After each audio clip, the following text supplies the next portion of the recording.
Hi viewers, welcome back to Saira vlogs. నేను మీ మౌనికాని. ఈరోజైతే మీకు ఒక ఔషధ మూలికనైతే చూపిద్దామని వచ్చాను. ఇదైతే మేము ఉచ్చి చెట్టు అంటాము. వీటి ఆకులతో చిన్నపిల్లలకైతే తలస్నానం చేపిస్తారు. కొద్దిగా నూరి వీటిని ఈ ఆకులని కొద్దిగా లైట్గా నూరి తలస్నానం అయితే చేపిస్తారు. ఇలా చేపించడం వల్ల చుండ్రు అలాగే వాళ్ళ హెయిర్ గ్రోత్ అనేది చాలా బాగా వస్తుంది. హెయిర్ బ్లాక్గా వస్తుంది అనేసి అయితే వీటితో స్నానం చేపిస్తారు.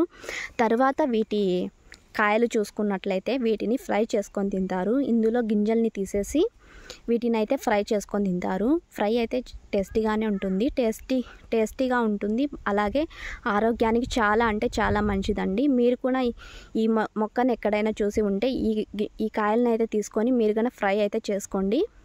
చూడండి, వీటి లోపల అయితే ఇలా గింజలు ఉంటాయి. అవి తీసేసి ఇలా వాష్ చేసుకొని 2-3 టైమ్స్ తర్వాత ఫ్రై అయితే చేసుకోవాలి. చాలా ఔషధ గుణాలు అయితే ఉన్నాయండి ఇందులో. మీరు కూడా ఎక్కడైనా కనిపిస్తే తప్పకుండా ఫ్రై అయితే చేసుకొని తినండి. చాలా అంటే చాలా మంచిది. సో మీరు కూడా ఈ ప్లాంట్ని ఎక్కడైనా చూసి ఉంటే మీ విలేజ్లో ఏమంటారో తప్పకుండా నాకైతే కామెంట్ చేయండి.